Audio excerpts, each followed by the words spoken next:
Good morning to everyone that's joining us for our session. Before we get going, I just wanted to go through a few of the technicalities or formalities that we'll be using. And firstly, a very good morning to everyone that's on the chat group, to Shanique, Eugene, Nicolette, Yasmin dialing in from Cape Town, Zelda from Jersey. Welcome. I really hope you will enjoy today's session. For those who haven't joined any of our webinars before, we have the chat room, which you are welcome to chat to each other on there and post any comments that you may have. But if you do have questions for our panelists this morning, please post your questions using the Q&A. If you look at your menu screen at the bottom, there's a little Q&A button there, and you can just select that and put your questions in there. It's just to make sure we don't miss your questions in the chat group. Good morning, Paco from Gaborone. Nice joining you and seeing you online. Paul, if I can ask you if you want to switch over to your video or your presentation in the meantime. And it is now 9 o'clock. I see there are a few more attendees joining in, but I'm going to welcome and hand over to our facilitator and main host this morning, Prof. Dion Rousseau. Prof. Rousseau is the CEO of the Ethics Institute. He is an extraordinary professor in philosophy at the University of Stellenbosch, the chairperson of the International Banknote Ethics Initiative. He's also a member of the King Committee, and he also chairs our Social and Ethics Committee Forum, which we are in collaboration with this morning for our 4th annual Social and Ethics and Committee Trend Survey Report. So Dion, I'm going to hand over to you to give us a short introduction. Thanks, Vicky, and good morning to everyone who joined us for this 4th iteration of the Social and Ethics Committee Trend Survey. Now, the Social and Ethics Committee Trend Survey is an initiative by the Social and Ethics Committee Forum of the IoDSA, which is done in collaboration with the Ethics Institute, where I am from. Now, the purpose of the Social and Ethics Committee Forum is to discuss social and ethics committee related developments. In other words, if there are new things happening, whether it is around changes to the Companies Act or regulations, or whether it is COVID related, state capture related, this forum discusses these issues and then, if needed, also issue guidance papers. And up to date, we have already issued 3 guidance papers. The one is on repositioning the Social and Ethics Committee. The second one is on the role of the Social and Ethics Committee in the governance of ethics. And then we also issued a Social and Ethics Committee terms of reference template that can be used by companies to set up their own terms of reference or to review it in order to align it also with the King 4 report. Currently, we are working on 2 more guidance papers. The one is on the role of the Social and Ethics Committee and ESG monitoring and reporting. And the second paper is the Social and Ethics Committee's relationship with other governance structures. In other words, other board committees, for example. Now, soon after the Social and Ethics Committee Forum was first established in 2020, we decided to introduce an annual Social and Ethics Committee Trend Survey, because at that point we had very sparse information about what social and ethics committees are doing, what they are focusing on, what their successes, but also their frustrations were. So we introduced the first survey in 2020, followed it up with a second and third one in 21 and 22, and this year we are now just about to launch the results of the 4th annual Social and Ethics Committee Trend Survey. And over these 4 years, I think we have built up quite a comprehensive picture of what is happening in social and ethics committees here in South Africa. The format of our session this morning is that we will first listen to a presentation by my colleague, Dr. Paul Foster, who I will introduce in a moment. And after that, we will introduce our 2 panelists this morning. And they will then give their first impressions because they had the opportunity to read the report beforehand. So they will share their first impressions about this year's results of the Social and Ethics Committee Trend Survey. And then we will open it up for questions. So please make full use of the Q&A function that you can see there on your screen. Please submit your questions, and you can already start submitting questions right away when Paul starts giving us an overview. Now, let me just briefly introduce you to Dr. Paul Foster. He's a colleague of mine at the Ethics Institute, where he is the head of our research bureau at the Institute. He holds a PhD in industrial psychology from the University of Johannesburg, and he's a specialist in organizational ethical culture. So, Paul, with that, over to you. Thank you for joining this morning, and we look forward to seeing the results of the 4th Social and Ethics Committee Trend Survey. Thank you. Thank you so much, Dion, and welcome everyone to this morning's session. So I'm going to take you through the highlights and the major findings that we have in the report. And I think there's quite a few interesting things that we've confirmed going in. But of course, we all start with the characteristics of the sample. And I think something interesting that we had this time around is, we had quite a wide variety again, of participation. And you can see there that the dark purple is 2023's results compared to the lighter purple, which is 2022. And we had quite a bit more state-owned companies that participated this time round. A little bit of a drop in our large private organizations, about the same. Listed companies dropped a bit. We're sitting now at 20% compared to last year's 26%. But we had substantially more small and medium enterprises that actually partook this year. So this is a very fascinating look into SMEs and what they are doing in terms of their social and ethics committees and their social performance and so on. We also had, again, a representation of non-profit organizations that also partook this time round. So indeed, more SMEs this time round, and I think the results really reflect that a little bit. So let's have a look at the characteristics of the Social and Ethics Committee. Every year we ask questions about what you call your Social and Ethics Committee, etc. And it seems that the preferred designation is still just Social and Ethics Committee. But colleagues, please take note there that the Social and Ethics Committee also has varying designations, and it usually relates to what they do or what they are merged with. So 13% being calling themselves Social Ethics and Transformation Committee with the transformation focus. We have Human Resources, Social and Ethics Committee at 8%. And then various names from there: Social Ethics and Sustainability Committee, Risk, Social and Ethics Committee. You can see how it's combined there, just the Ethics Committee as well, and so forth. So I think quite interesting to see that there is indeed an amalgamation of the Social and Ethics Committee with other sort of subcommittees of the board as well. But the majority, it appears, refer to themselves as the Social and Ethics Committee.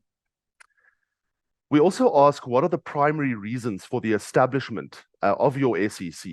And you can see that this year we had a slight drop in the proactive reasons why, about a 10% drop, right? So 47% said that they, created their SEC or founded their SEC for proactive reasons with the aim of building an ethical culture, which dropped substantially from last year.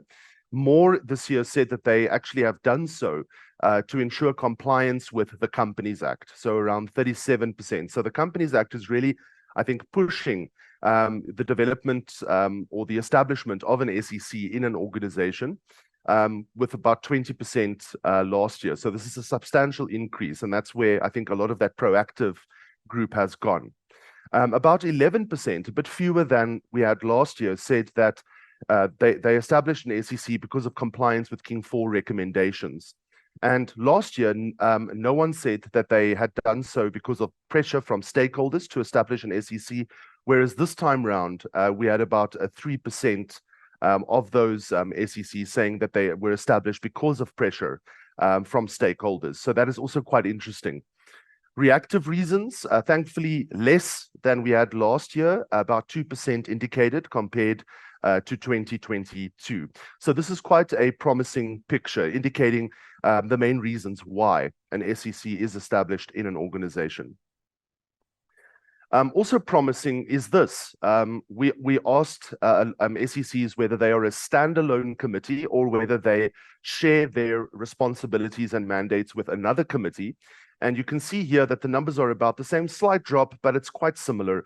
82% indicated that they are a standalone committee, an independent committee, whereas last year 85% indicated. So it's about the same, but it's very, very promising to see that the majority are standalone committees. And it probably also feeds into the naming of the SEC, where we notice that most refer to themselves as the Social and Ethics Committee without any other name added to it that might indicate additional responsibility or correspondence or overlap with another board committee. So this is indeed very promising.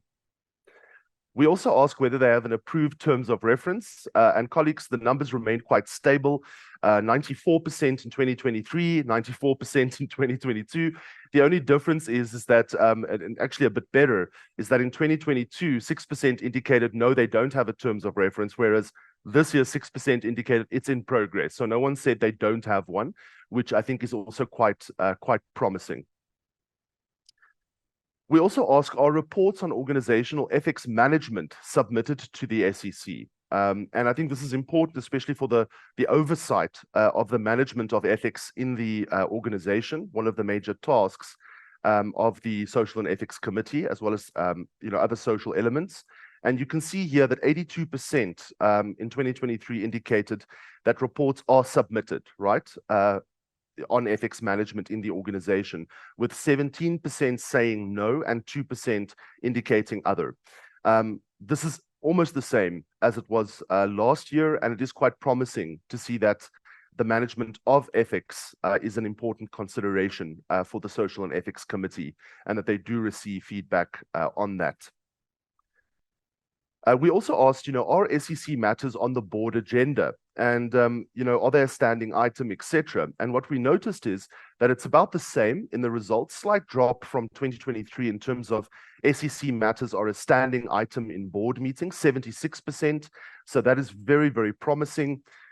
Also, about 17% indicated this year that SEC matters are an ad hoc item, which dropped slightly from 21% last year, which is also a good sign.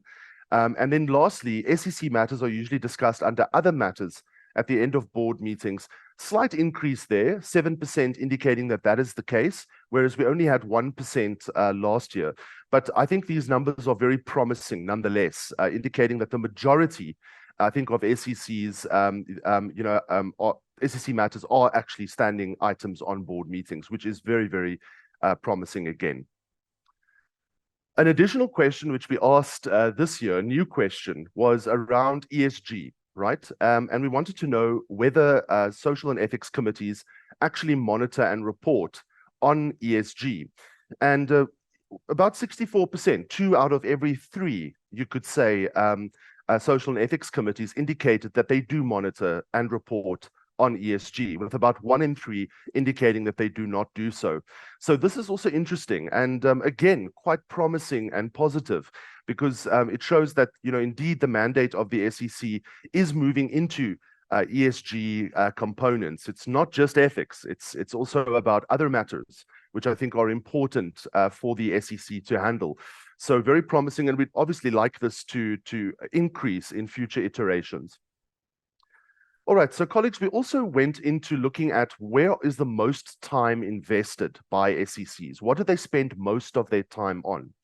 And what we noticed was that, in 2023, the most time that SEC spent were on organizational ethics, triple BEE, employee safety and health, fraud and corruption prevention, employment equity, and employee relations.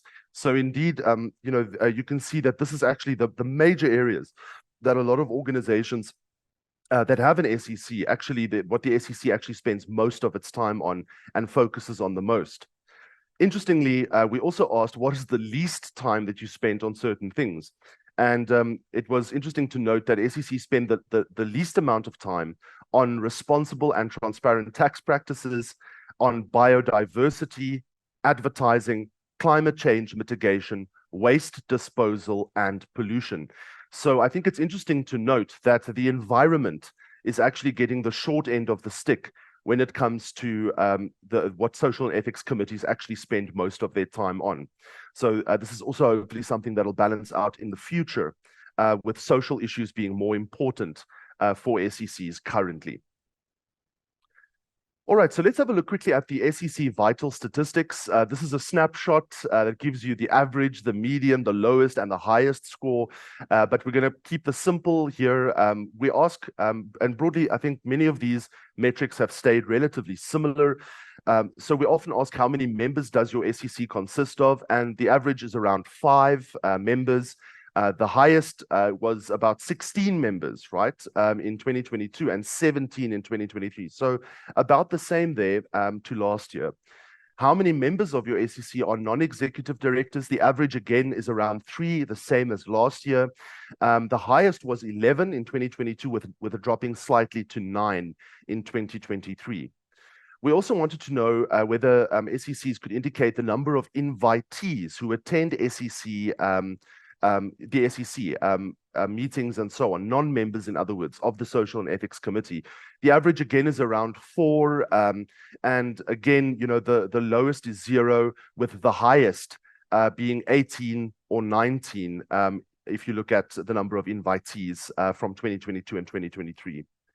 How often does the SEC meet per year? Every 12 months. And in 2022, the average was around 3. It's now gone up slightly in 2023 with an average of around 4. And it also varies depending on where the SEC is. We see that the highest number of meetings in 2022 was 6.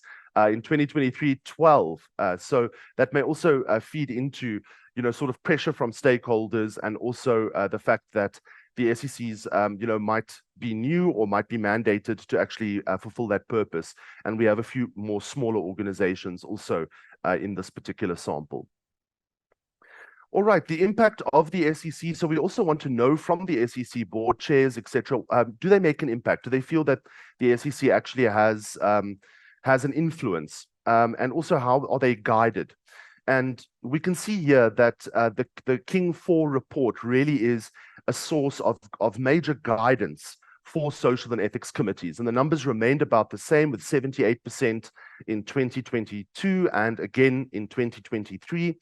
We also asked, to what extent do you think that your SEC adds value?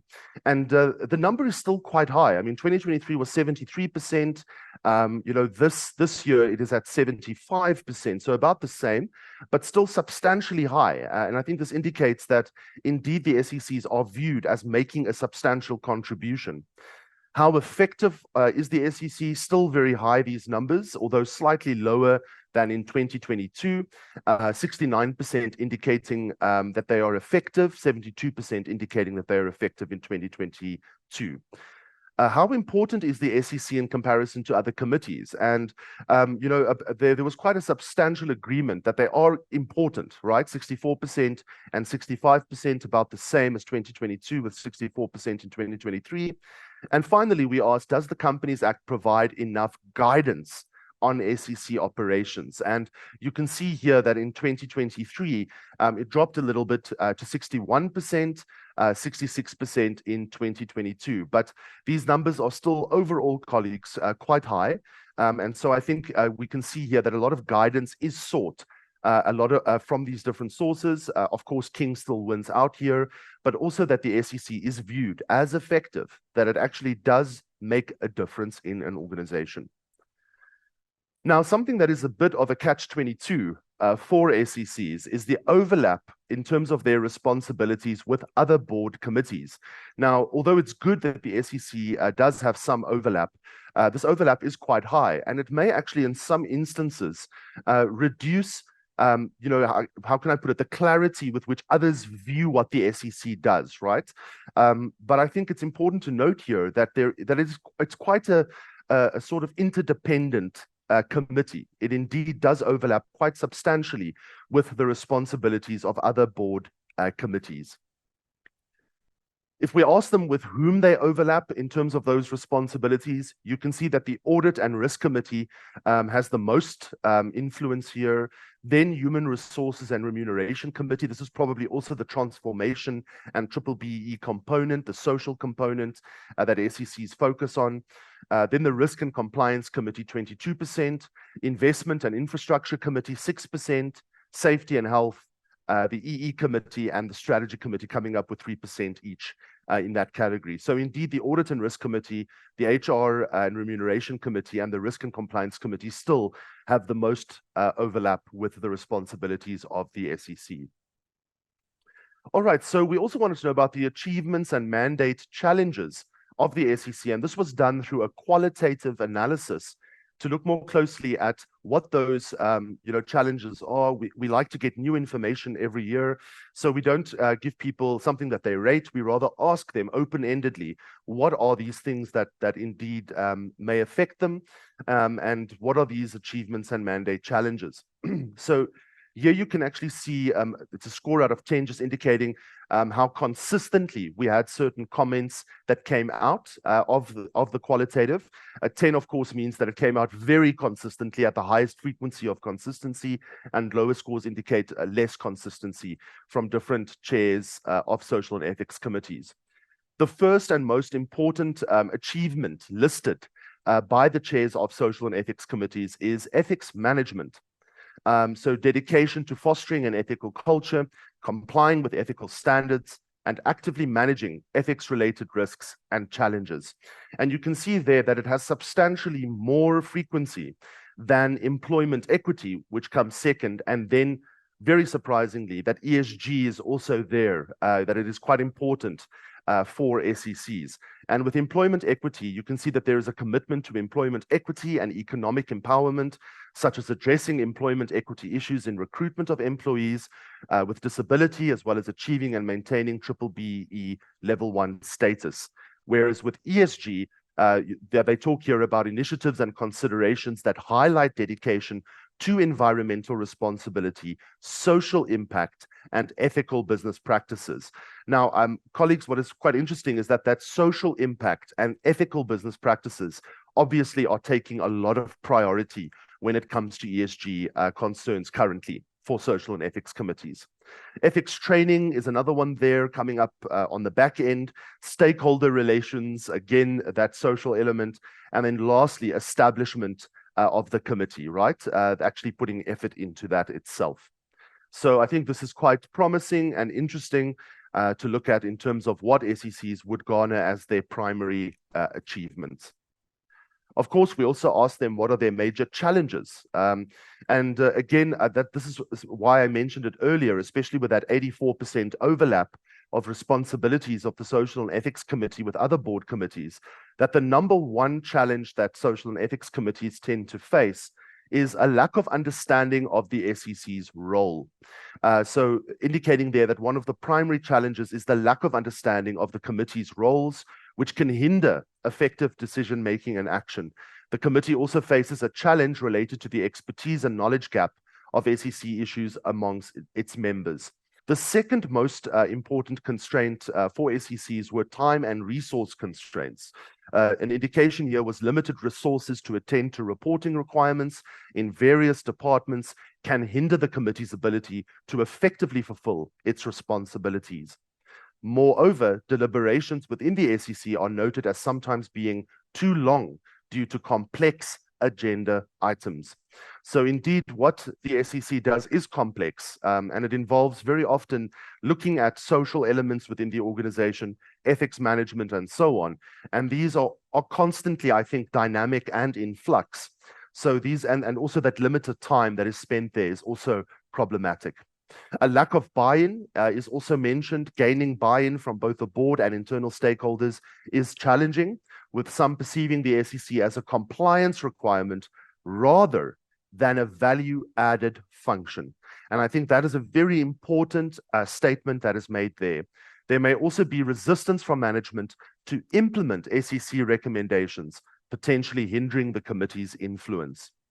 Environmental concerns are another challenge, and you can see that they indicate that addressing environmental health and pollution mitigants may be limited, posing challenges in meeting broader social responsibility goals. So it's not that social ethics committees are not aware that they are putting the environment on the back burner. I think they are quite aware of that, and feel that that is also something that needs to be addressed going forward. Diversity and inclusion, that is another challenge. And lastly, its overlap, again, with other committees is viewed as a challenge as well. So it says there that the committee may encounter difficulties due to overlap in functions. Example, especially with human capital issues, again, that social component comes out strongly, possibly leading to confusion and inefficiencies. All right, so colleagues, in conclusion, I think that that there are some very interesting findings, and they do indeed align well with previous findings that we have obtained. There weren't major changes, except for a few here and there. And I think we're seeing the rising importance of the SEC and its establishment. There is a poor understanding, I think, of the SEC's mandate, which remains a challenge, especially for its legitimacy. SECs, again, are making significant progress in BBBE and diversity and inclusion, but again, the environment is being put on the back burner to a great extent. The SEC mandate and responsibilities also tend to overlap greatly with other board committees, which is both a blessing and a curse, I think, for the SEC. And that ESG is indeed becoming an important consideration for SECs, right? That, again, we've noticed that 2 out of 3 of them actually consider ESG issues, probably with more emphasis on the S and the G than the E. And lastly, that there is a strong need to expand the mandate of the SECs, particularly in that ESG component, but again, with the environment in mind. Thank you, colleagues. Thank you, Dion. Thank you, Paul, for a very comprehensive overview, high-level overview, I should add, and I would encourage all of you to download the full report. I think Vicky has already made the link available in the chat function, so please go and download yourself a full copy of the report. So, Paul, a big thank you to you and also your colleague, Annie Young, who also assisted in drafting this report for us. And we will now start introducing our 2 panelists. And our first panelist, who will give her first impressions, is Advocate Faye Mukadam. She's a chartered director and a practicing professional director. And in that capacity, she chairs some boards, committees, or serve as an independent non-executive director. She's a commercial lawyer specializing in mergers and acquisitions. She was twice recognized as the most influential businesswoman in the finance services sector. And as a leader in that field, she's committed to making a difference through designing fit-for-purpose governance frameworks that promotes ethical and effective leadership. Faye, it's a big pleasure to have you back here once again. You are an old friend of both the IoDSA and the Ethics Institute. Great to have you here. And if you can make a few opening remarks. You now had the opportunity to read this 4th iteration of the Social and Ethics Committee Trends Survey. What are the things that stand out for you from this year's survey? Thank you, Dion, and thank you to Paul for that very succinct reflection of the report. Dion, first of all, I want to just extend my congratulations to yourself, Paul, and the Institute of Directors, as well as the SEC Forum, on an excellent report. It's gratifying to see the 4th iteration of the report, because what it allows us to do in practice is then look at where the trends are and build on what we can in terms of implementation and practice. So I think that it adds to the discourse and the body of knowledge in terms of testing what it means to be an effective and ethical corporate citizen. What I've done is I have outlined my reflections according to some themes, but you'll see when I reflect as to what my thoughts were when I read the report that they're all inextricably intertwined. So forgive me if there's some repetition, but they're not really standalone. The themes that I extracted after I read the report and thought about this was, the first one was the establishment and the operating of the Social and Ethics Committee. The second was around the role, responsibility, and the mandate. The third was about membership of that committee, and that hangs quite closely together with the role, responsibility, and mandate. The fourth was reporting, which for me was absolutely the most interesting reflection in terms of what the results were. And then the fifth was the governance structure interface. So just first of all, in terms of the establishment and the operations of the Social and Ethics Committee, for me, what was noteworthy is, and gratifying, of course, is the increase in the number of SECs that have been established, and specifically that the respondents have identified that they've been established for proactive business ethics reason. And of course, I switched my pragmatic kind of jaded lawyer view off on that, but I thought I'd give them the benefit of the doubt. It's just that what brought to mind then was the counter, is that I'm not sure, does that mean in terms of the findings that companies are beginning to truly realize the importance of a social and ethics committee and how it can contribute to the achievement of the strategic objectives of an organization? Or are they feeling increased pressure to report on ethics and how they conduct themselves in the businesses that they occupy? Also, I was just at the back of my mind in terms of the respondents were obviously people who either were driving social and ethics committees or members of them, and who had already believed in why these committees are so important and the value that they bring to the organization. So in a way, it's a bit aspirational, I thought.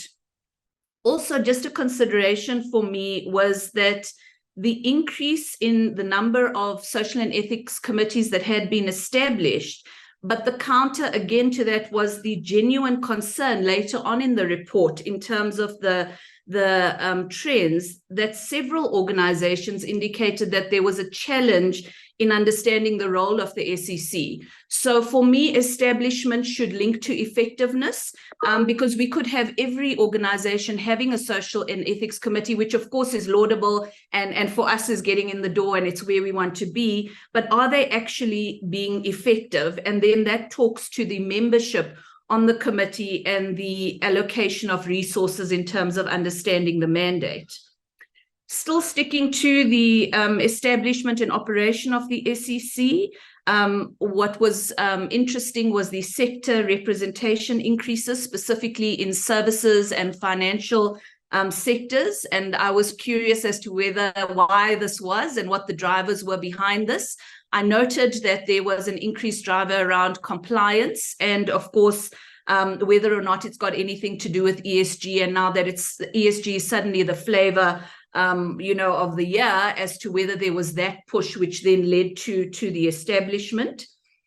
Also, whilst the identification was that there was a proactive commitment to business ethics or to an ethical culture and not in reaction, I do think that we cannot completely negate the link between the collapse and missteps that we've seen and compliance. And so that's something that I think is noteworthy, and far be it for us to lose a good crisis. I think that is reason enough to have an SEC. The next theme, the role, responsibility, and the mandate, which I'll also just cluster with that membership element, Dion, is the first thing that stood out for me is this mandate expansion matter. I'm concerned in that if there is such a significant number of organizations, or the reflection is that there is a challenge in understanding the role of the SEC and what value it can deliver and how it can actually act as a strategic driving committee for the organization. I'm just worrying that, if the mandate is not understood and then the people who populate the committee are not of the correct level, then that obviously tempers its potential for effectiveness.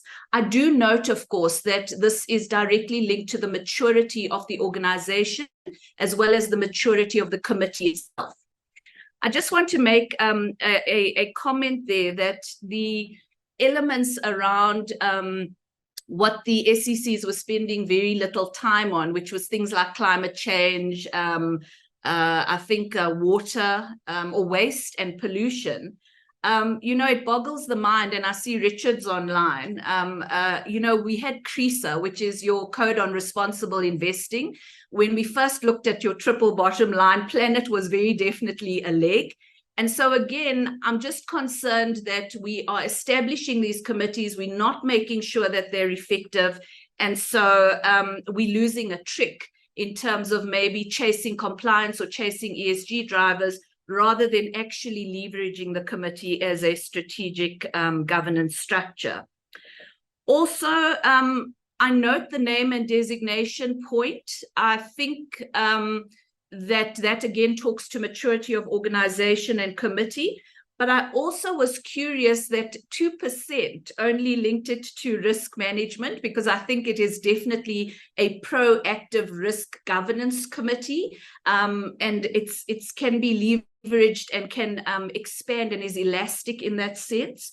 And the fact that it sometimes is often linked to compliance for me was a concern, but I'm not overwhelmingly concerned, because that's how we started off with audit and risk and many other things as well. The next one was the membership specifically. Just some initial comments there, Dion.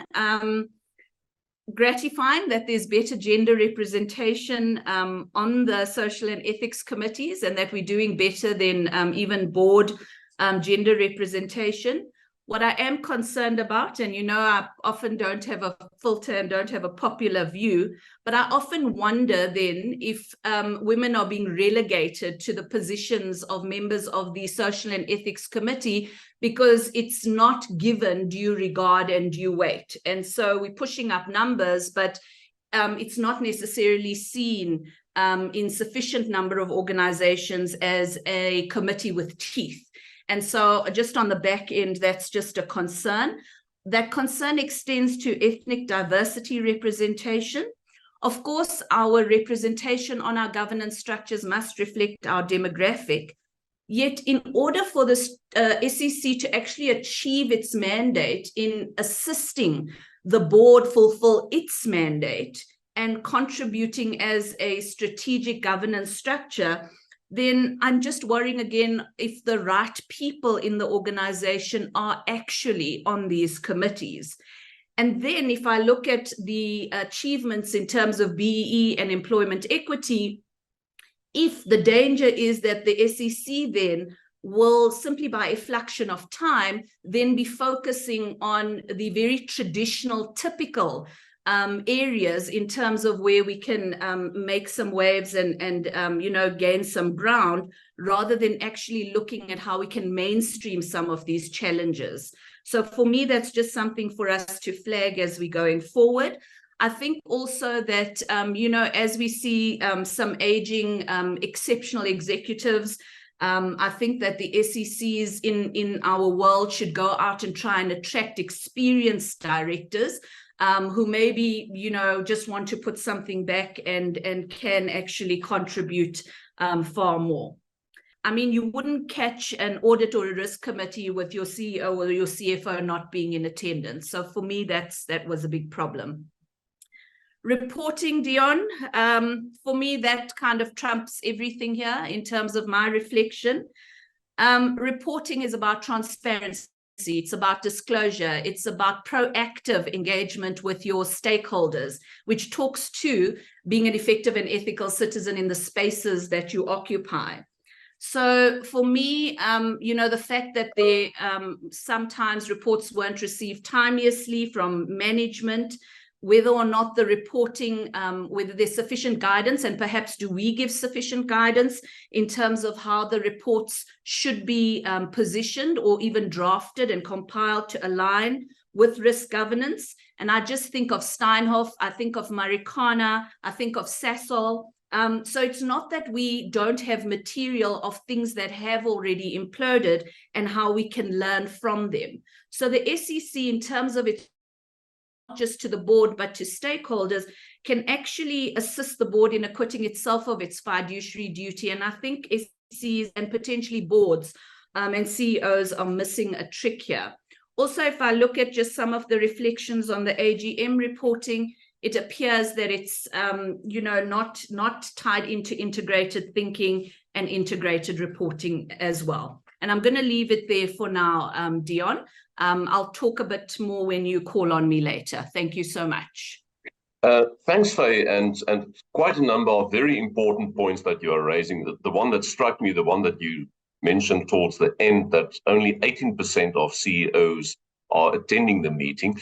It might be a case because in terms of the current Companies Act, CEOs can be members of the committee. So I think in many cases they are members and not invitees. So I think the percentage, and that is also my experience, is probably way higher than that.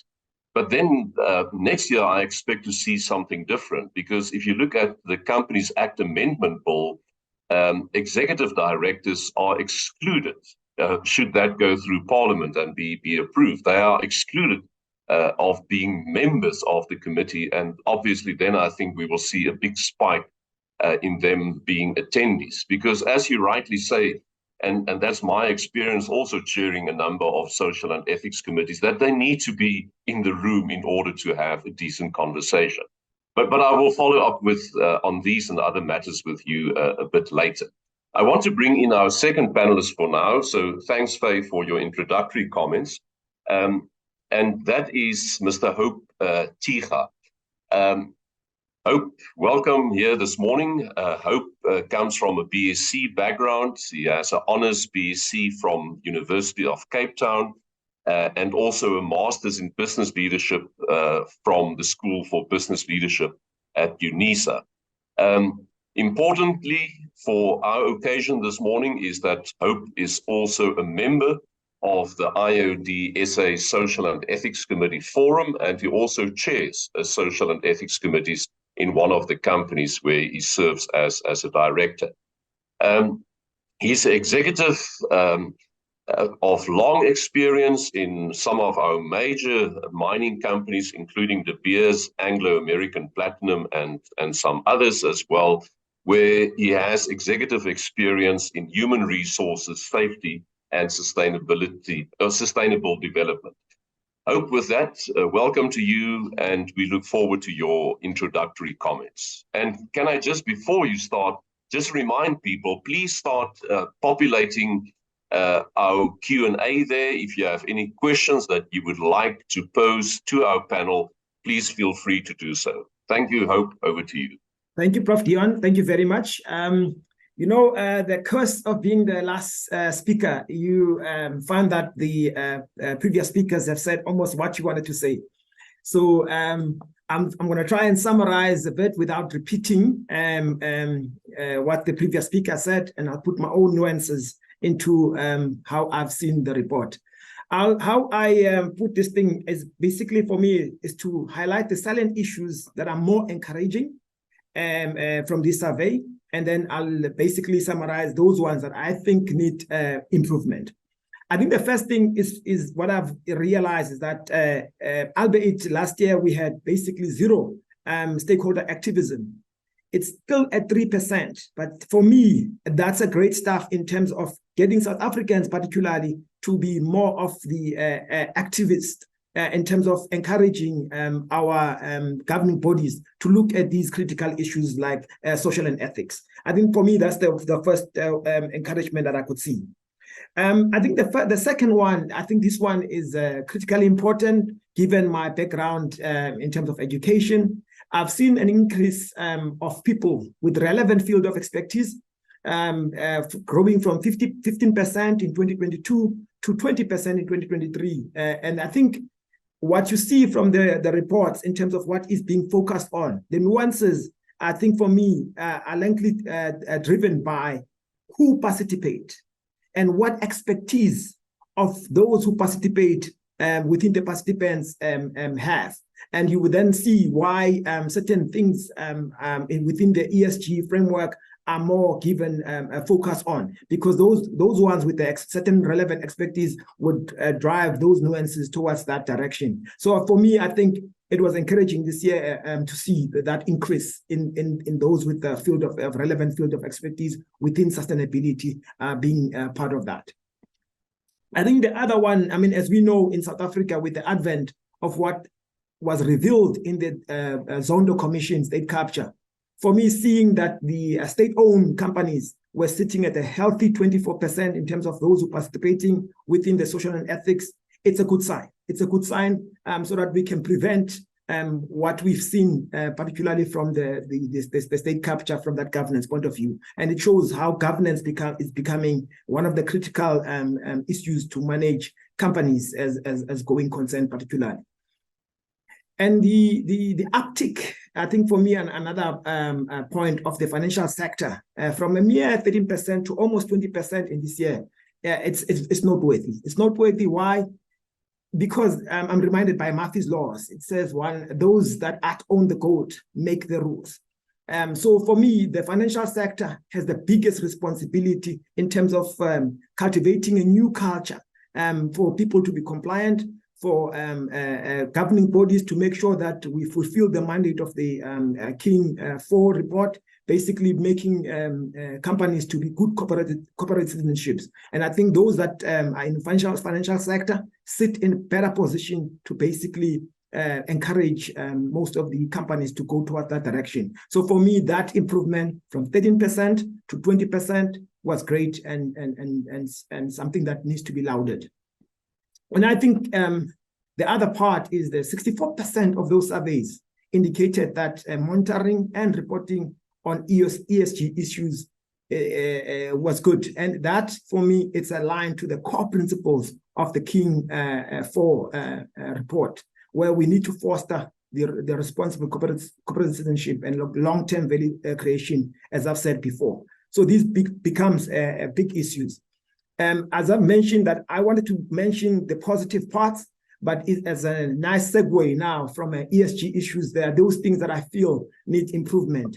To start with the ESG monitoring and reporting, I think for me, again, it's driven by the fact as to who participate and what expertise of the participants.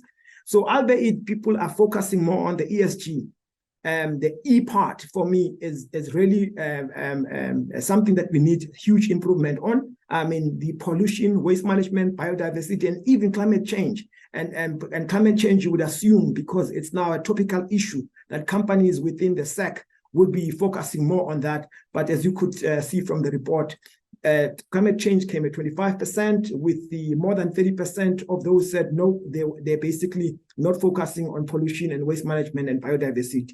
And I think the E part of ESG, people do not realize the fact that as part of inculcating a good ethical culture, environmental is basically part of the core cogs of that ethical culture within the organization, because we have one earth that we have, and it's the basis of basically the sustainable development management. So if we don't understand that, again, it shows that there's a huge gap, and basically getting the right people to drive the right things that we need to focus on, coupled with the social issues, particularly in the South African context, as well as the governance. I mean, again, as I've mentioned, the Zondo Commission showed how governance was critically important in getting companies to be a going concern. And that reputation can kill a company very fast than anything.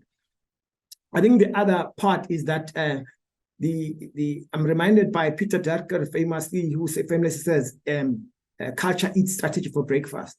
So the fact that we have almost 20% of SEC that have no report on ethics of the organization, for me, it's very concerning, and that's a huge area that needs improvement. Why do I say that? Because if you are not having reports on ethics of the organization, how are you expected to manage what you cannot monitor? And therefore, your good ethical culture for me is then not driven from the top, and particularly from the governing body. So I think for me, that culture issue needs to be looked at by the governing bodies. So the other part, which is also congruent with the reporting, is the fact that sex in other organizations are discussed under other or ad hoc. And I mean, I may say general, when you get to general, then you see the importance that is given to a subcommittee that ought to be this important is really not there. So that to me was very discouraging. As I've said, the previous speaker, I've taken more. I don't want to repeat what they've said.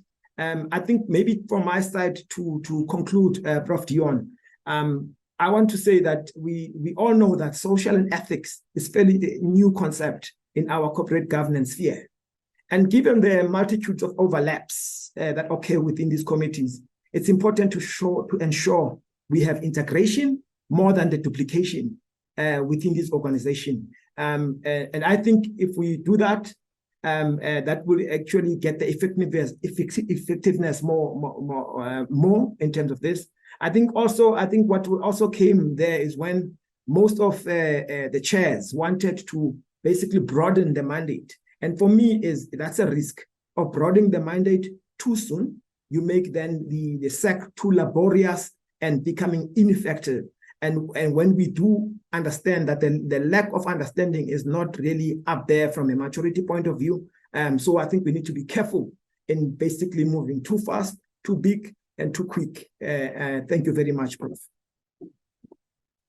Thanks. I think you've raised a number of very important issues. There's a number of issues. I made a few notes that I would like to follow up with you, especially also around the relationship between the committees. And you made the very important remark that one should look at whether there's integration or duplication. Yes. And also the comments that you made, and I expected you to touch on that. On the E of ESG that is quite neglected compared to what is happening with the social and governance dimensions, but the environmental dimension being neglected. But having said that, I would like, and please stay on video, Hope. But Faye, can I also ask you to join us? I would like to follow up, first of all, with a question to each of you related to something that you have said. And Faye, in your case, you mentioned more than once that it's very important to have the right people on the committee. And by right people, I presume you are meaning people with the right education, experience, background, but also the right mindset, much more of a strategic mindset as well. Now, we have seen in the Companies Act Amendment Bill that the minister might be given the powers to prescribe the qualifications of members of the Social and Ethics Committee in future. Probably we might see something of that once we have seen amendments to the company's regulations. But if you can whisper something in the ear of the minister on relevant qualifications, what would that be? Thank you for that, Dion. At the moment, I'm not whispering, I'm actually shouting. So I think initially my gut response to that when I saw the proposals was it might not be a bad thing, because it's about professionalizing a committee that is so key but is often not given due regard. So when you look in the survey report on what the qualifications are of the members, what's interesting is we often get HR, sociologists, etc. I see law is down. And for me, we need to have some economists on those committees. We need to definitely have anthropologists, of course. So it's not, but we need the finance guys there as well. And that goes to who the executives are, because you need to make sure that the decisions that are made are adequately resourced so that they can be implemented. And that's where the strategy drivers are. So, Dion, I'm still in two minds. I'm presenting on the Companies Act next year at the IoD. So by that time, I will have a far more definitive view. But I don't think it's completely a bad thing, but I have concerns. So I do think, when I said earlier, experienced directors, those guys are generalists. They might have been taught in a technical discipline, like engineers, accountants, etc. But with the breadth and the depth of their experience, I would like to almost go and fetch those kinds of people to sit on a committee like this. So it's about seniority and experience versus technical discipline. Okay, thanks, Faye. I hope something that I would like to pick up from what you said when we spoke about the environmental, social, and governance, or ESG, as we tend to refer to that.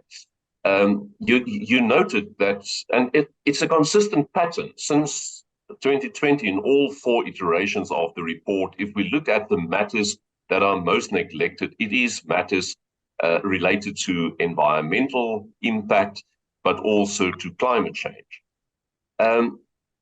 Any advice? I'm going to ask you a similar question to Faye. Any advice to members of social and ethics committees present here, or board members present here, and there are quite a number of them this morning? What can social and ethics committees do in order to raise the prominence of also the E part of ESG? Thank you, Prof. I think your question is actually closely linked to the question you asked, Faye, because I think it boils down to who sits in those committees. And as I've mentioned in my summary, you find that those people who participate with certain expertise tend to drive certain nuances within the SEC. So for me, the reason why you might find out that you have more other issues highlighted and environmental are not highlighted, it basically boils down to that. And I think to agree with Advocate Faye, you don't need only environmental expertise to sit in the SEC, but a mixed bag of expertise. Why? Because, I mean, the sustainability by its definition, it's based on a triple bottom line reporting, which means economy, social, as well as environmental. So you need people with a different expertise so that they can augment each other in terms of what needs to be focused on. So if you put environmentalists, you find out the social or economic issues are not discussed. So we need to find a way to discuss these issues in an integrated manner. I think it goes back again to an issue of making sure that the director's remuneration is intertwined with what needs to be discussed in the SEC. Then you can make sure that the value creation is basically part of what they need to do. Then you must make sure that issues like climate change, pollution, and so forth are part of what they are monitored in terms of their scoreboards.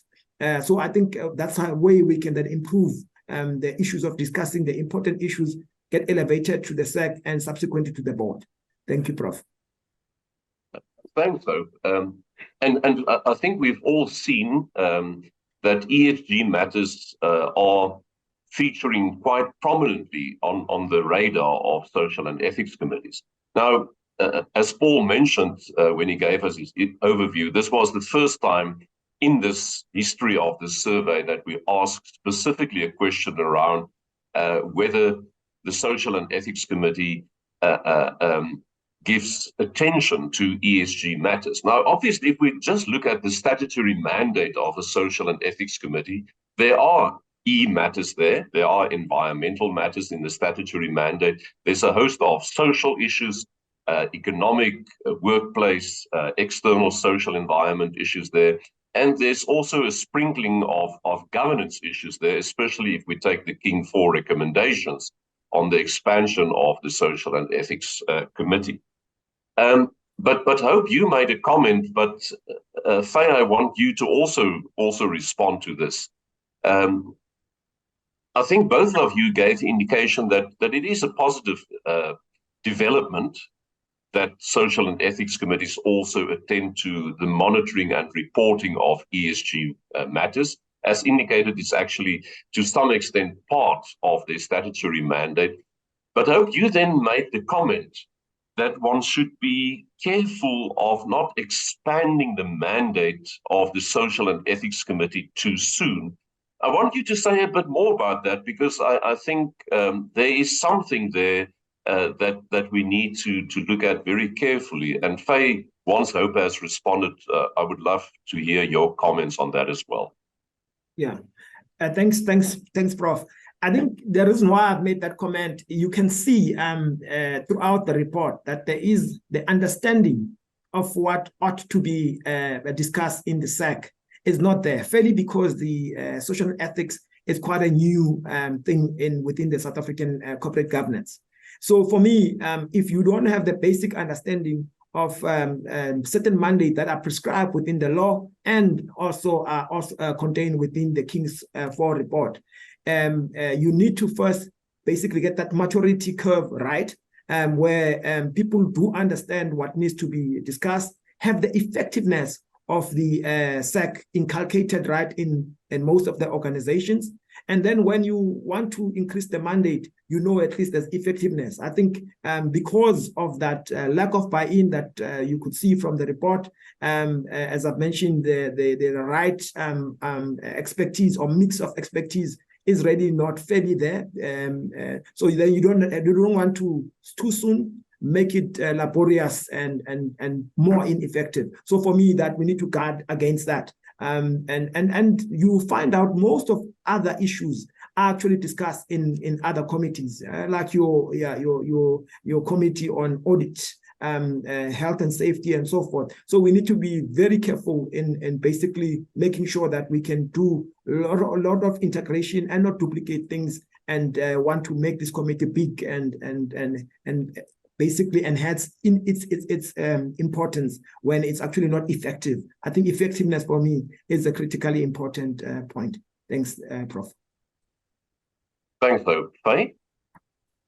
Thank you, Dion. I echo Hope's sentiments completely. And I think whilst it's gratifying to see an increase in the kind of footprint of SECs, for me, it's much of a muchness if they're not effective at all. So the mandate of the SEC at base level, as defined in the statute and as given guidance in King, it's quite basic. I say basic, it's sensible, it's common sense. My father always used to say common sense is not all that common, of course. So, if we can just start with the SECs breaking the back of those things and ensuring that they then align it and integrate it into the thinking and the reporting, the very heartbeat of organizations. I think it's only at that point you should look at expansion of mandate. Because my fear here, when I look at the expansion of mandate, and of course ESG, like I said, it's flavor of the year, it's my pet peeve at the moment, and now AI is being dumped there, it might become or run the risk of being that committee where we send everything to. It's like the corporate services or corporate affairs committees, they were management committees, whatever you don't know what to do with, let's just send it there. And so for me, that's a challenge. What also the report did highlight, I think it was on page 37, I've made a note that the aspects that gave rise to challenges in terms of the SEC mandate are the very items that are anchors to the SEC mandate. So for me, the idea that you want to just expand, you can't even deal with what the base is. So I think calm down. Boards and committees, SECs must not want to just be talking about the stuff that's sexy like AI and ESG, etc.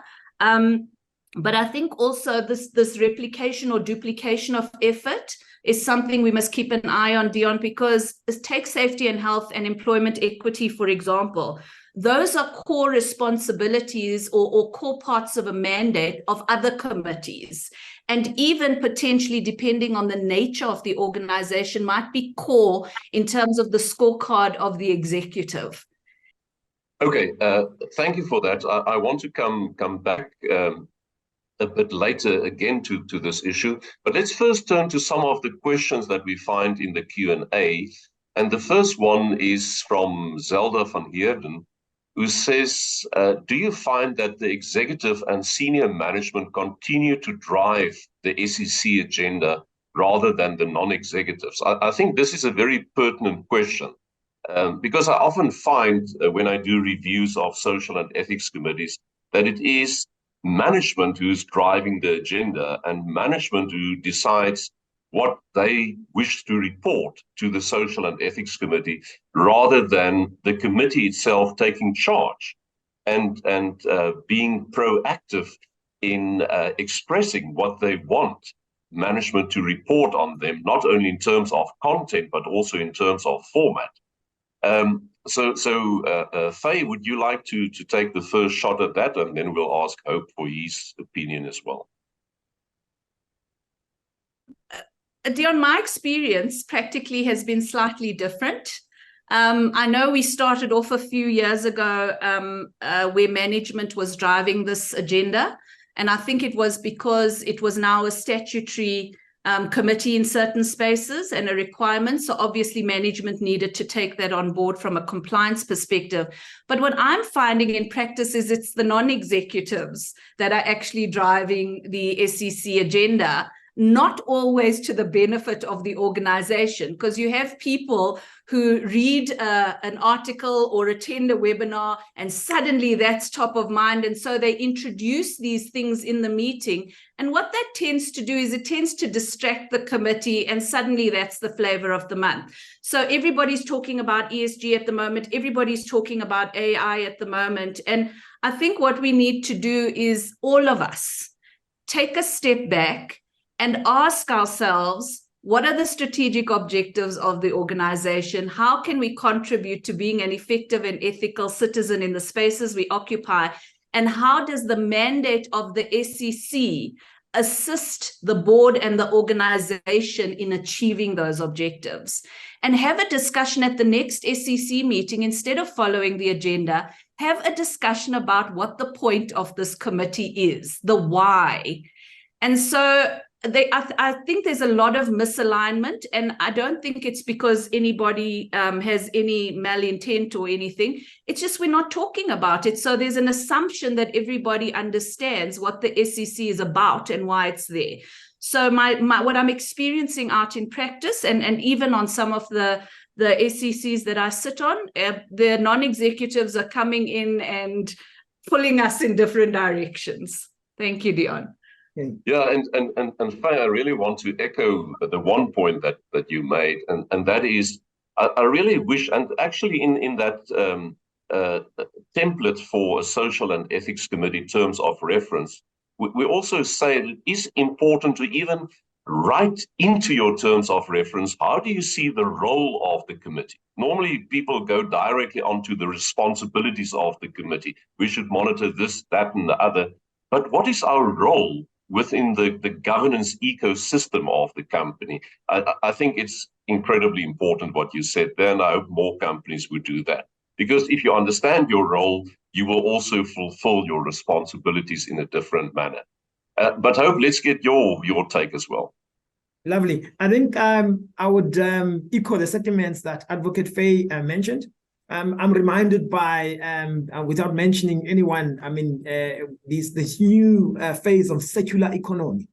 You'll be sitting in a SAC, and a non-executive comes in. They attended a conference of circular economy. Now the entire organization needs to now go on circular economy. Everyone must be now an expert in terms of a new phase. So it depends. Again, I think it's dependent on those strong, particularly the chairperson's strong person who likes reading or attending these conferences. And because you find most of the non-executive, they actually have time in their hands, and executives, they basically focus on doing what is needed from the organization. So that's what happens in terms of driving that. But I think mine is in terms of aligning the value creation point of view. The terms of reference becomes a critically important point of reference. So it is good that we, as part of the forum, have put that out, because once the terms of reference are clear in terms of what needs to be discussed, and then you can focus on value creation and using SEC as part of that, and hence getting the SEC to be effective as mandated basically by the king, as well as by and the law ought to be. But because if the terms of reference are not there, that's why you would find executives, depending who's strong, or non-executive, driving their own agendas in this sense. So the base for me is the good terms of reference. And I think kudos to you, Prof, in terms of getting out that guidelines, and people can basically refer and then use that as a base in which they can propel the organization to do the right thing. Thank you. Yeah, so there seems to be a bit of a consensus here that instead of driving, we often see the NEDs disrupting the agenda of the committee and the work of the committee. And I think for that reason, I hope just to latch onto what you said at the end there, I think it's crucially important that the committee must have a reporting framework that they agree with management, where the members of the committee play a very proactive role in determining their informational needs. In other words, what information should be reported to them, also the format in which it should be reported, and then, of course, also a well-designed annual work plan so that you make sure that you do get to all of these things during the normal cycle of your annual meetings. I would like to go to two further questions, and this is probably one of the questions that we get most frequently in these types of webinars that we have. Every year there are questions around the relationship between the social and ethics committees and other committees of governing bodies. Alexander Gazvinian says there's a significant overlap with the audit committee. To what extent is there a risk that issues such as anti-corruption are not sufficiently considered? And then Fatima Rawat says there's often confusion around the role of the Social and Ethics Committee vis-a-vis other board committees. How should boards navigate this? Practical guidance, thoughts on issues to consider when navigating this. And I know Fatima has an existential interest in this question because she's currently also as a member of the SEC Forum working on a paper trying to develop guidance to social and ethics committees on their relationship with other governance structures. So Hope, let's start with you this time. Any practical guidance that you can provide there? Yeah, again, I think for me, Prof, is as I've mentioned lastly, it's your terms of reference. Make sure the terms of reference are clear. And the beauty is, I think people do not know that the IoDSA actually has those terms of reference. And we are there basically to give that guidance. Henceforth, we give our time to sit in this forum and draft those terms of reference. And I think the second one is it's always advisable that, for example, an audit and risk committee, you find someone who sits there, also sits in the social and ethics. In that way, there's a cross-pollination that you get between the two committees, and you don't basically, as I've mentioned earlier, that you don't duplicate, but you integrate in terms of what is discussed, and the terms of reference are basically congruent to each other. Those are the ways in which you can make sure that you have effectiveness and you are basically sorting out. And again, I'll repeat this forever in a day. You get your terms of reference right, then that's your base at which you move. And then that cross-pollination between the committees that are closely linked to each other would work where the members sit in both. Thank you, Prof. Thanks, Faye. Thank you, Dion. This it's group governance is a particular interest and speciality of mine. So when it comes to the interface of governance structures, we see, first of all, that it's not unique. It's not only something that impacts the SEC. And the way that you see it is if you look at how many times a matter is touched by which committee and how long it sits on the agenda. And so there is that. I think what all of us must accept is that there will be a apparent replication. Replication doesn't mean duplication. And sometimes the replication is important in that one committee might just have to note something, another committee might have to consider, another committee might actually have to approve. So if you look at governance and whether it's the governance structure as a bit of a web over the organization, then they will be intertwined, because that's how you provide assurance and assist the board in acquitting itself of its mandate.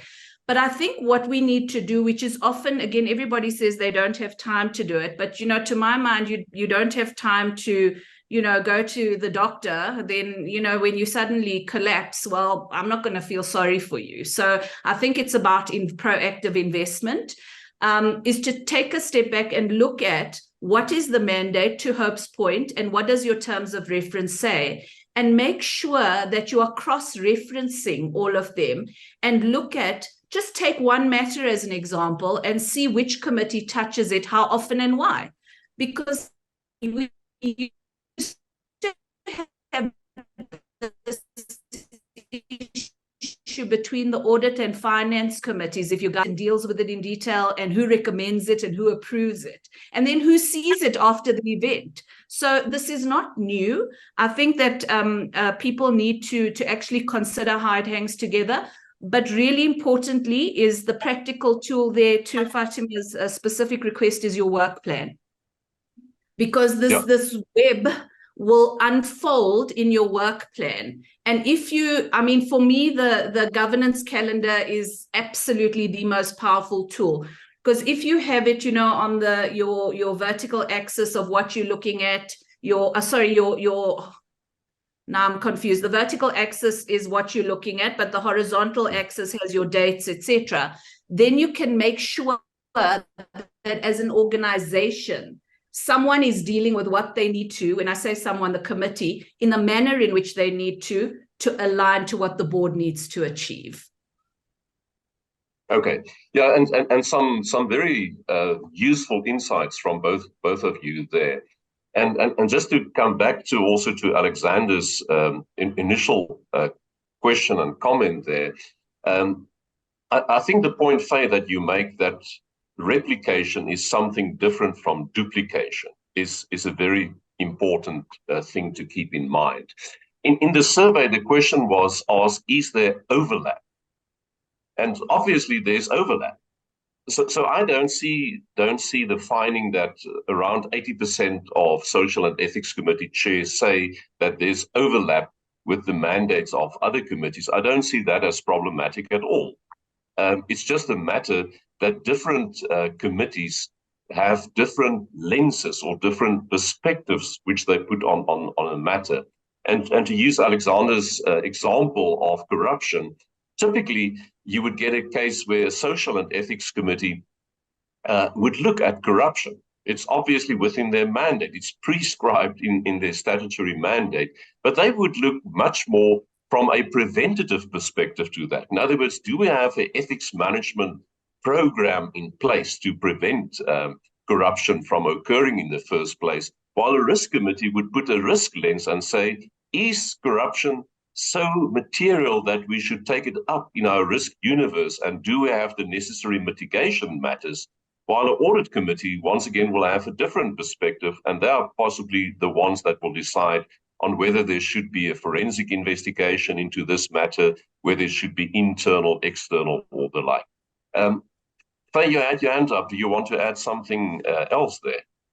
Just to your last comment, I think that's what's important, is let me take safety and health and employment equity again. These are items that would of necessity be picked up by other committees, whether board committees or management committees. And again, it doesn't mean that the SEC must now, woe is me, and say, well, everybody's doing the same thing. Because what that reflects is actually an immaturity in understanding not just your mandate as a member of the SEC, but the other mandates, and how even the operational committees hang together with board committees. So you covered it very nicely for me. Thank you, Dion. And of course, the other area where it happens, and I think we see a lot of the immaturity that you are referring to, is the King 4 recommendation that social and ethics committees should also look at the fairness of remuneration, which is not taking over the job of the remuneration committee, but it's putting a specific lens once they've defined the policy and they have the implementation report, to put an ethical lens on that and to ask the question, okay, do we think it was done in a fair way, both in the policy, but more importantly also in the implementation of that policy? Okay. Yeah. Sorry, Prof. I think just to add there, I think the different committees act as checks and balances. So if you have one committee, then you have basically one lens at which you look at something, and you basically might let other things fall through the cracks. So it's important to basically your points that all policies should look at this thing from a different point of view, and here ethics being the focal point of the social and ethics. Thank you. Yeah, okay. Thanks a lot for that. And I think that's also the point that Faye made earlier, that if you do it in such a mature and coordinated manner, you are contributing to combined assurance, which of course is one of the big benefits that the Social and Ethics Committee can bring. Lovely. Vicky, I just would like to check with you. I saw at one stage that Monwa BC had a hand up. Is that still the case? And if so... No, hand is no longer up. I did send a message to check, but I think he or she has put a hand up. Okay, another matter that I want us to attend to is that finding that is also recurring. We've now found it in 4 consecutive surveys, that the number one issue when it comes to the so-called impediments of social and ethics committees is that they don't understand their role, they don't understand their mandate. And by far, over all 4 iterations of this report, this came out tops, but tops in a very negative sense.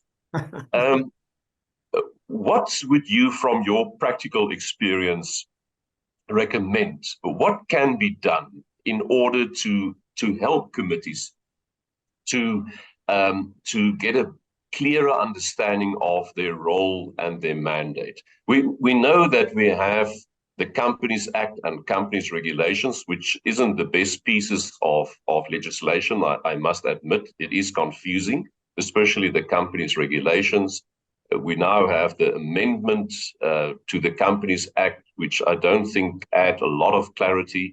There's the King 4 guidance paper for social and ethics committees that can also be downloaded from the website of the IoD.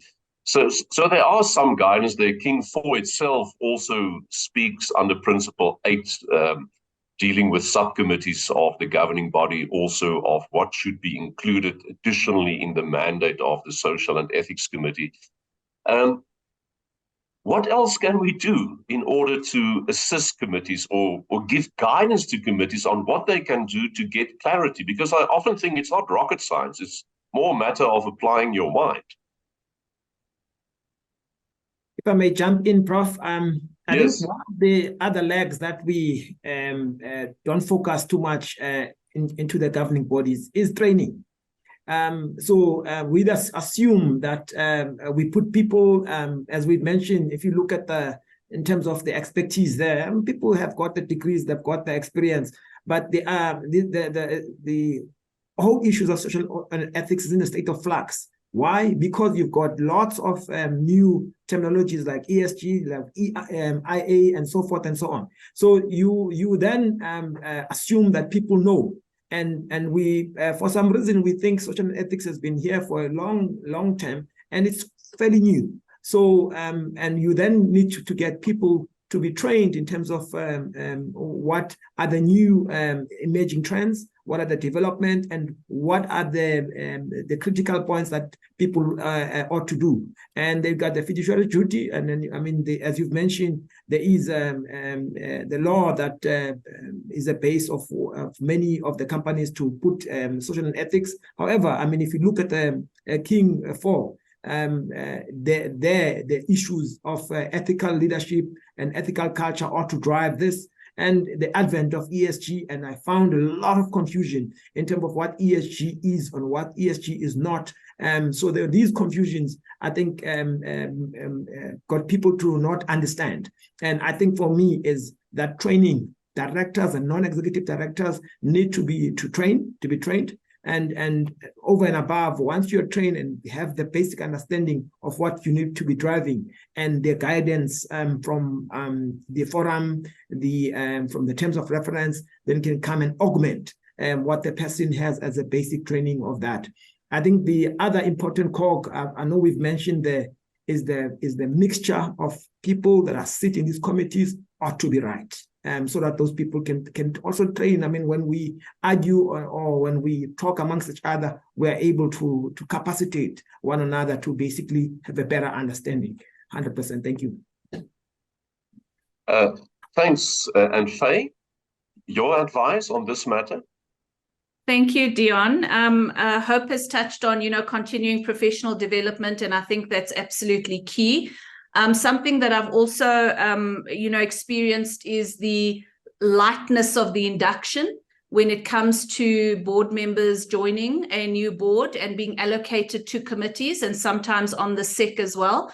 Especially if you're an experienced director, or even if you're an experienced executive that is transitioning to the board, people assume that you know things, and I think that it is often us older experienced crowd that are actually at fault because we don't allow or make time to go on these refreshers and to commit to induction. And I've just been appointed to the board, for example, where competition training is actually a part of the induction. And if you don't attend it, you haven't completed your induction, and that's a big deal.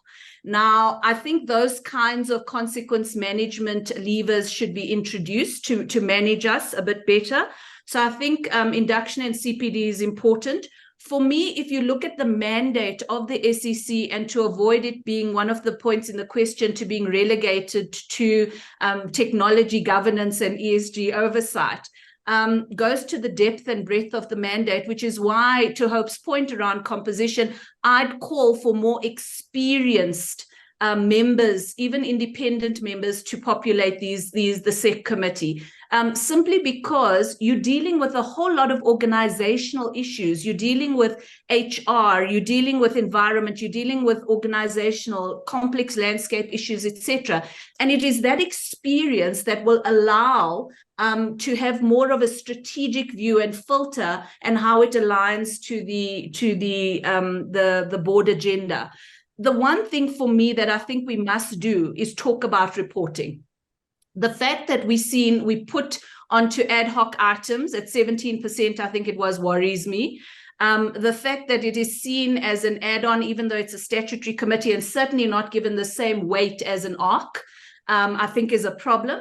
And so once you start populating with senior people and you tighten up the reporting, and there becomes a tightness around the governance of it and what happens on the report in terms of monitoring measurement and taking timeous corrective action, which is key for the board to fulfill its mandate, then I think we'll start seeing better results, Dion. Okay, thanks. Great insights there. And Faye, I think you had an eye probably on the Q&A because implicitly you answered Kagisu's question there.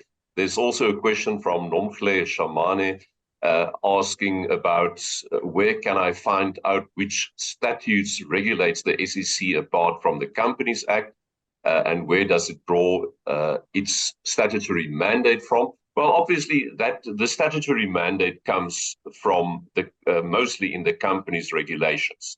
So besides the Act, important to also read the company's regulations, but then very importantly, to also read the King 4 guidance on social and ethics committees, which you find basically in Principle 2, dealing with the governance of ethics, Principle 3, dealing with responsible corporate citizenship, and then also under Principle 8, there's a section dealing with the Social and Ethics Committee mandate, and then also make a point of looking at specifically the King 4 practice note on social and ethics committees, which do favor what I think you are arguing for, integrating the Social and Ethics Committee mandate within the broader governance mandate of the board. Okay, I'm afraid we are out of time. I'm going to end with one final question. Faye, I'm going to start with you this time. You have now studied the 2023 Social and Ethics Committee Trend Survey Report. What is the one positive finding that you would like to see in the 2024 SEC Trend Survey Report? Dion, I'd like to see the sample size increasing in a way that we can start segmenting so that we can have a bit more of a meaningful conversation in the different segments. And what I'd like to see is that the questions on the challenges and on the understanding, and perhaps the question can be worded slightly differently in the fifth report around whether you understand it and then the effectiveness around the implementation. So input is linked to output. Those are the things I'd really like to see. Thank you, Dion. Thanks, Faye and Hope. What is your wish? I think my wish is to basically dwell in more of the compact or the greater understanding from the entire ESG, so that we don't focus on one leg of ethics. So people need to understand that ethics is basically all encompassing in terms of the triple bottom line from a social, economy, and the environmental part. So for me, we need to hone on that so that we don't lose that focus, so that we are able to, through our these talks and so forth and so on, people can understand that this is the statutory mandate. Over and above, it's a right thing to do, and we ought to focus on everything, including environmental, as much as the social and economic part of that. Thank you, Prof. Thank you. Well, that leads me to thank you, Hope and Faye. Thank you for your meticulous preparation. It's quite clear that you studied the report in depth. And thank you also for the practical wisdom that you shared. It was great to benefit from your experience. This was not theoretical. I could see it is lived experience that you were sharing with us.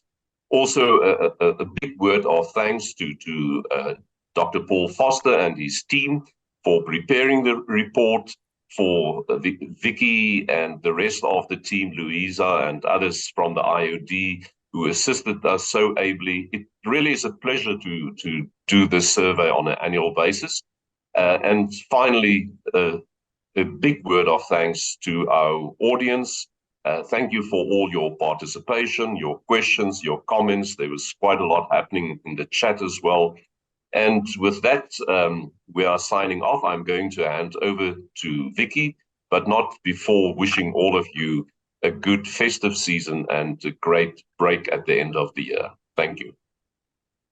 Thank you, Dion. Well, for me, I just want to say a big thank you to you for hosting this session, as well as for your chairmanship on the forum and your leadership, obviously, with this survey and the reporting. So thank you very much for all of your contribution that you've done in this sector. From me as well, I wish everyone a very happy festive season. This is the last technical webinar for the year. So we'll see all of you again next year when we start posting our new technical events. But we do have quite a few guidance papers that are still coming out for release in the next week or so. So look out in your emails for those releases. We've already done the emerging technologies and an assessment of the external audit paper that's already out on our website that you can have a look at. But we've also got some on board inductions and a nice D&O FAQ from March. So look out for those. But otherwise, thank you for attending, and we'll see you all in the new year.